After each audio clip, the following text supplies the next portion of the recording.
Hello friends, सत श्री अकाल, आदाब, नमस्ते, welcome back to our channel Elahi reaction. आज हम अपने चैनल पे लेकर आए बहुत इंटरेस्टिंग वीडियो पे रिएक्शन, जिसमें हम रिएक्ट करने वाले हैं Praveen Sawhney explains Pakistan Iran strategy and India's regional concerns. तो आज की वीडियो हमारे लिए बहुत ही नॉलेजेबल होने वाली है, क्योंकि जब भी प्रवीण सहाने कोई बात करते हैं ना, वो हमेशा फ्रंट पे आके करते हैं। वो कभी ये नहीं सोचते मैं इंडियन हूँ तो मुझे इंडिया की गलतियां नहीं बतानी है।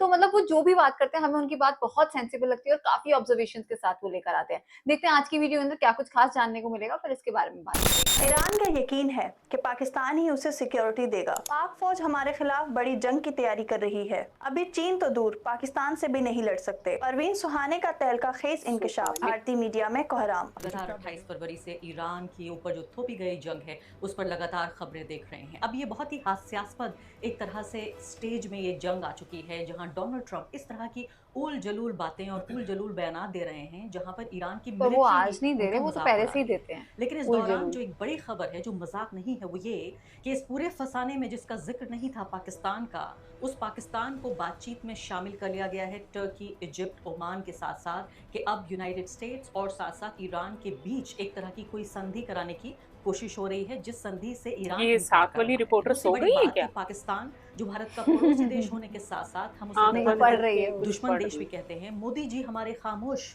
सिर्फ तूफान का नज़ारा कर रहे हैं दूर से, और उधर हम देख रहे हैं कि पाकिस्तान की सरकार, पाकिस्तान की सेना एक तरह का बड़ा स्टेक होल्डर बन गई है। एक ऐसे इवेंट में, मैं इसको इवेंट खासकर जानबूझ के कह रही हूँ, एक ऐसी घटना में जो शायद पिछले 10 साल की सबसे महत्वपूर्ण घटना है। मुझे ये बताइए कि क्या जंग खत्म हो चुकी है? इससे पहले कि मैं संधि की बात पर आऊँ, इज द वॉर ओवर?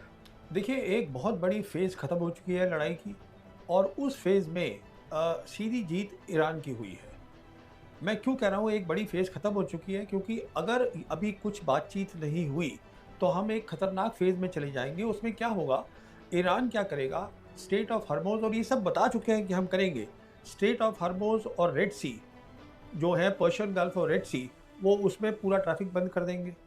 फिर जो हूतीज़ हैं, वो जो अंडर सी केबल्स जाती है इंटरनेट की, वो स्ट्रेट ऑफ हॉर्मुज़ से जाती है। 30% वर्ल्ड की इंटरनेट केबल वहाँ से जाती है, जो इंटरनेट प्रोवाइड करती है मिडल ईस्ट को, कुछ पोर्शंस है साउथ एशिया के, और कुछ पोर्शंस है यूरोप को।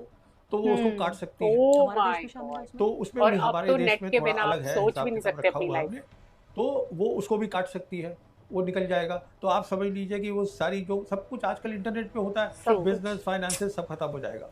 अच्छा, दूसरा क्या होगा, जैसे उन्होंने कहा है, ईरान ने कहा है कि अगर आप हमारी एनर्जी, पावर स्टेशन और हमारे डिसैलिनेशन प्लांट्स में मारेंगे, तो हम वो सब कुछ यहाँ भी कर देंगे, जीसीसी कंट्रीज़ में। तो कहने का मतलब ये है, एक तो वहाँ तबाही होगी, और दूसरा यहाँ पे जो जीसीसी कंट्रीज़ है उसका इतना नुकसान हो सकता है कि अगले कुछ डेकेड्स तक नॉर्मलसी नहीं आएगी। कुछ दशकों तक नहीं जी आएगी। हाँ। आपने कहा जंग का एक फेज खत्म हो चुका हाँ। है। आज भी ईरान और में अगर 13 लोग इंटरनेट मारे कटता है गए। तो मुझे लगता ये है कैसी जिंदगी जंग वहीं खत्म रुक हुई है, जाएगी। जहां एक दर्जन और लोग क्या? उस दिन मारे गए, जहां डोनाल्ड ट्रंप कह रहे हैं कि 5 यार, अब दिनों तो के लिए हमने मैनुअली जंग कुछ को बंद होता कर ही दिया है। नहीं है। उसका कारण बैंक्स होता ही देख लो, नहीं है कि रेस्टोरेंट्स देख लो, नेतन्याहू ने आप साफ कहा है एयरवेज देख लो, कि सब कुछ मैं आपका तय नेट से करूंगा कनेक्टेड। हाँ, सब जंग कुछ कब नेट खत्म से। होगी, अमेरिका तय नहीं करेगा। वो उन्होंने साफ कह दिया है।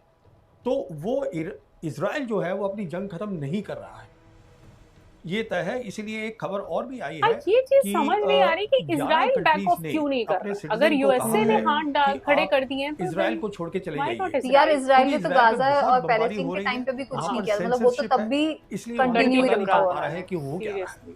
पर इजराइल का मुद्दा ये है कि मुझे किसी तरीके से जंग को बढ़ाते रहना है, हाँ, ये खत्म चीज नहीं समझ करना नहीं है। आ रही।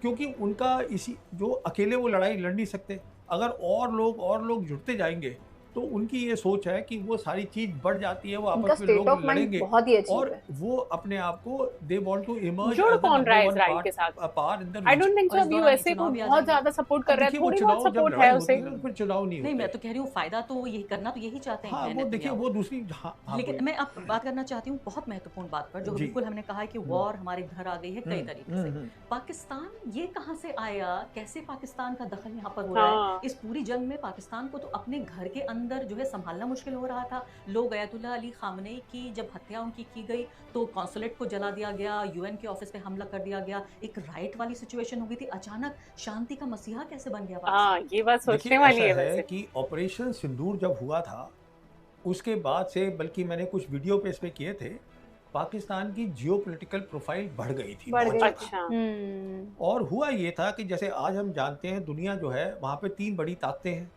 पाकिस्तान एक इकलौता कंट्री है जिसके रिश्ते तीनों बड़ी ताकतों के साथ रशिया नॉर्मल चाइना है और अच्छे हैं। यूएसए चीन के साथ अच्छे हैं बहुत, वो तो है ही है। हाँ, अमेरिका के साथ उनके रिश्ते बहुत अच्छे हैं। आप रशिया के देखिएगा साथ कि भी। अमेरिका की जो यूएस कांग्रेस रिपोर्ट आई थी लास्ट ईयर नवंबर की, उसमें साफ लिखा था जो 4 दिन की जंग हुई है हिंदुस्तान और पाकिस्तान के बीच में, उसमें पाकिस्तान की फौज ने अच्छा काम किया है। हाँ, और बहुत साथ सारी में फिर वो स्टेटमेंट्स आई थी बताते वहाँ रहे, से। प्रेसिडेंट ट्रम्प भी खुश रहे कि मैंने सीज फायर कराया था और उसको क्रेडिट भी दे रहे थे वो। तो वो भी बड़े खुश हैं। उन्होंने भी एक रोल दे दिया था इनको वेस्ट एशिया के अंदर जहाँ भी जंग चल रही है। अच्छा, रशिया भी उनके साथ क्लोज रिलेशन करना चाहता है। कहने का मतलब ये है कि तीनों बड़ी ताकतें उनके साथ उनके रिश्ते बहुत अच्छे हैं। और फिर जैसे हम जानते हैं पिछले साल उन्होंने एक संधि करी थी सऊदी अरेबिया के साथ, which is the strategic defence partnership बिल्कुल, अग्रीमेंट दैट दे बिल्कुल। Had done with the Saudis. अच्छा, उसके बाद क्या है, ये इन्होंने शुरू से तालमेल रखा।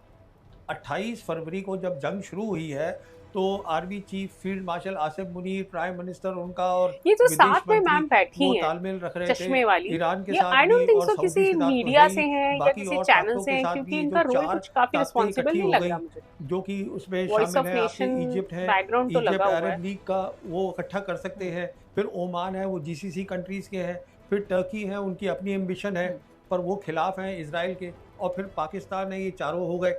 फिर आप देखिएगा कि संडे को खबर आई 22 मार्च को कि आसिफ मुनीर की बात टेलीफोन पे ट्रंप से हो गई। उसके बाद 2 दिन के बाद 24 को मोदी जी की हुई है, उसके बाद नहीं मोदी नहीं जी वो की हुई है नहीं कल। नहीं वो हाँ, अलग है, पहले बात। ये हाँ, कहानी खत्म जी, कर लें। जी, जी। तो ये कहानी क्या है उन्होंने उसको, रिट्वीट किया उसको। हाँ उसके बाद क्या हुआ, 2 दिन के बाद जो उनके प्रधानमंत्री हैं उन्होंने लिख दिया कि अगर तैयार हैं ईरान और अमेरिका तो हम अपनी जो है Pakistan can be the host country, यहाँ बातचीत हो सकती है। और 1 घंटे के अंदर डोनाल्ड ट्रंप ने उसको रीट्वीट कर दिया। तो ये चीजें शुरू हुई हैं ऑपरेशन सिंदूर के बाद। ओके, ऑपरेशन सिंदूर में कहने का हमारा मतलब जो है उसके बाद रहा, से जो पाकिस्तान नहीं लाइमलाइट करना में चाहिए आया। लाइमलाइट में आया। और मैं और शुरू ये से तो कह रहा था, बहुत ऑब्वियस सी बात है इसलिए कि नहीं करना पूरी चाहिए था कि तरीके मुझे से कोई चाइना ने परेशानी है, हेल्प इनकी की प्रोफाइल बड़ी लाइमलाइट है, में आने के मुझे लिए, उससे कोई परेशानी नहीं और है। यूएस का मुझे भी सपोर्ट परेशानी मिला है कि बाद में, हमको दोनों मुल्कों को जो साथ भी रहना सीज है, फायर और अनाउंस वो हुआ एक था। अलग कहानी है। पर ये और बस सारी यहाँ बात से आई वहाँ से थिंक शुरू वो हुई है। कहानी स्टार्ट हो अच्छा, गई फिर शायद। एक तो उनकी तीनों बड़ी ताकतों के साथ रिश्ता अच्छा है। साथ में क्या है, सिक्योरिटी की बात है कि अगर ईरान की टीम आती है नेगोशिएशन के लिए तो वो कहीं जिनीवा तो जा नहीं सकती। हाँ। ये लैंड बॉर्डर है, यहाँ से गए अपना पहुंच गए पाकिस्तान। पाकिस्तान और ईरान का एक वो भी मिलता है कनेक्शन। Exactly. border भी तो same है। कहने का मतलब ये है कि ये बेस्ट जगह थी दोनों लिहाज से, अगर आप बात देखिए। और करने के मलेशिया के लिए। प्रधानमंत्री ने भी बाकायदा उनको कोट ट्वीट करते हुए हाँ। कहा है कि भाई हमने उनके प्रधानमंत्री का बयान सुना है और मैं इसको सपोर्ट करता हूँ। तो ऐसा लगता है मुझे कि एक तरह से मुस्लिम वर्ल्ड पाकिस्तान को बहुत अहमियत दे रहा है। हाँ। तो ये बताइए कि ऑपरेशन सिंदूर से ईरान की जंग का क्या लेना देना। आपने एक बार ये कनेक्शन बताया था कि ऑपरेशन सिंदूर नहीं होता तो सऊदी अरब के साथ ये डील नहीं होती और सऊदी अरब और पाकिस्तान इतने नज़दीक नहीं आते। यहाँ पर कई वेस्टर्न अखबार हैं जो लिख रहे हैं कि पाकिस्तान को ये रोल दिलाने में अमेरिका के साथ उनकी जो कुर्बत है, जो नज़दीकी है, वो तो शामिल है ही यूएस की, लेकिन सऊदी अरब ने कहा कि भाई हमारे भाई पाकिस्तान को बुला लीजिए। ये सही बात? देखिए, सऊदी अरब जो है वो इस समय है दूसरी तरफ, वो है अमेरिका के बिल्कुल। साथ। पर सऊदी अरब का जो रिश्ता है, अभी तो इनका एग्रीमेंट हुआ है पर ये तो बहुत पुराना है, सऊदीज़ का और पाकिस्तानियों का कोई नया तो है नहीं। अच्छा, अभी साथ में क्या है कि क्योंकि ऑपरेशन सिंदूर में जियोपॉलिटिकल प्रोफाइल बढ़ी, और देखिए तालमेल रखने में पाकिस्तानी बहुत अच्छे हैं। जैसे हमने देखा कि जब उनको मौका मिला, जब सीज़ फायर की बात आई तो उन्होंने फ़ौरन क्रेडिट दे दिया प्रेसिडेंट ट्रंप को कि हाँ आपने सीज़ फायर कराया है। तो वो तालमेल भी अपना अच्छा रख लेते हैं सब लोगों के साथ। तो और फिर न्यूक्लियर वेपन ये भी हाँ, कोई इंडिया- कर पाता है। मुस्लिम हाँ, कंट्री इंडिया की तरफ से कोई ता- स्टेटमेंट ता- आया ही military नहीं power में सीज भी फायर ताकत आप है। तो को बड़ी लेकर। अच्छी बात कह रहे हैं कि और ऊपर से चापलूसी किसी अगर को कर रहे credit नहीं डोनाल्ड दिया। ट्रंप की, तो आप कह रहे हैं तालमेल। पाकिस्तान ने तुरंत ना, क्रेडिट ना, दे ना, दिया ना, ट्रंप को। देखिए आपने मुझसे पिछले इंटरव्यू में जब मैंने कहा कि भाई मोदी जी ये नहीं कह रहे हैं कि खामनेई की हत्या कर दी, हाँ, या जब तेल बस, खरीदने बस, के लिए हमें इजाजत दे दी रूस से, तो आप कह रहे हैं मोदी जी गुलाम बन गए। मोदी जी झुकेंगे तो आप कहेंगे गुलाम बन गए, अगर नहीं झुक रहे हैं तो आप कह रहे हैं रिश्ते बनाने ना नहीं ना ना आते। ना ना ना, आप इस बात को थोड़ा समझिएगा। डोनाल्ड ट्रंप है, उनको ना तो कोई स्ट्रैटेजी आती है, ना उनको जियोपॉलिटिक्स समझ में आती है, ना मिलिट्री समझ में आती है। बुद्धू हैं ही इज वो। अ डील मेकर, उसको अपनी Deal तारीफ maker। चाहिए, और प्रेसिडेंट है अमेरिका के। तो अगर उसने सीज फायर में काम किया है, जो कि किया है, ये भी नहीं है कि पाकिस्तानी झूठ में उनकी तारीफ कर रहे हैं। उन्होंने किया है। इनफैक्ट आप याद करिएगा जब ऑपरेशन सिंदूर हुआ था तो उन्होंने सबसे पहले ट्वीट किया था कि दोनों लोग जो है वो तैयार हो गए हैं, मतलब अब ये हो गया है, और ceasefire ceasefire हो गई है। उसी दिन हाँ, हुआ। हाँ, बिल्कुल। तो उनका रोल तो था ही उसमें। नहीं तो आप चाहते हैं कि मोदी जी इस बात को स्वीकार कर लें भारत की जनता के नहीं, सामने वो वक्त और निकल गया। ग्लोबल ऑडियंस के सामने और चुनाव हार जाए यहाँ पर? अरे देखिए वो एक अलग कहानी है। आप चुनाव इज अ सेपरेट थिंग, पर उसका वो वक्त निकल चुका है। हमारे जो है रिश्ते जो है अमेरिका के साथ जो है वो डोनाल्ड ट्रंप पर्सनली खुश नहीं है। आज की जो वीडियो थी ना वो हमें देखने में बहुत मजा आ रहा था। एक तो मतलब कोई भी बात ऐसी नहीं थी कि मतलब जिसपे बहुत तड़के भड़के लग के एकदम बात हो रही हो या एकदम हो हल्ला हो रहा हो। और दूसरा जो दोनों बात कर रहे थे आपस में, जो डिस्कशन चल रही थी बहुत ही फ्रूटफुल डिस्कशन थी। मतलब वो देख के बहुत अच्छा लग रहा था। जैसा उन्होंने बताया कि जो पाकिस्तान है वो लाइमलाइट में कैसे आया, क्या क्या मतलब कौन कौन से स्टेप्स के बाद वो चीजें हुई और उन चीजों से हम अग्री भी कर पा रहे थे। तो मुझे तो आज की वीडियो बहुत पसंद आई। हालांकि हमने इनकी ये वीडियो इंडिविजुअली पूरी देखी है तो हमें मालूम है कि कौन कौन से एक्सपेक्ट्स, कौन कौन से सोर्सेस से लेकर इन्होंने ये सारी बातें हमें बताई हैं। और आई थिंक हमने इनकी ये इंटरव्यू जब भी सुनी है हम हर बात से अग्री करते हैं कि पाकिस्तान को लाइमलाइट में आने का जो एक मौका मिला है वो आई थिंक आफ्टर ऑपरेशन सिंदूर ही मिला है। उसके बाद वो इतना ज्यादा लाइमलाइट पे, क्योंकि उससे पहले अगर आप देखें तो उससे पहले भी पाकिस्तान जो है अपनी डिफेंस सिस्टम को स्ट्रॉन्ग कर रहा था, वो अपने एयरक्राफ्ट को लेकर बहुत ज्यादा कंसर्न था, पर वो चीजें इतनी ज्यादा लाइमलाइट पे नहीं आ पा रही थी। लेकिन आई थिंक वो मौका आगे से जैसे आप कह सकते हो ना ऑफर किया है, वो आई थिंक कहीं ना कहीं यूएस और चाइना ने मिलकर उसे ऑफर किया है। जब सीज फायर अनाउंस हुआ और जिस तरीके से प्रवीण साहनी सर जी ने भी बोला कि जो पाकिस्तान है वो मेल मिलाप करने में, बातचीत करने में बहुत ज्यादा आगे है, तो उसने जैसे ही क्रेडिट दिया आई थिंक वो सारे सोर्सेज पे बात छिड़ गई कि ये देखो ये सारे क्रेडिट दे रहे हैं, पाकिस्तान की तरफ से बातें चल रही हैं, लेकिन इंडिया की तरफ से आई थिंक कोई स्टेटमेंट आई नहीं। और वहीं पर आई थिंक सारी चीजें खराब होनी शुरू हो गई और ये सारे हालात जो आज वॉर में हम देख रहे हैं ये शायद आई थिंक उसी टाइम पर बनने शुरू हो गए थे। बाकी आज की वीडियो काफी इंटरेस्टिंग थी। इस वीडियो को लाइक और शेयर करना, चैनल को सब्सक्राइब करना मत भूलिएगा। और हम मिलेंगे एक नई वीडियो में, तब तक के लिए ओके बाय।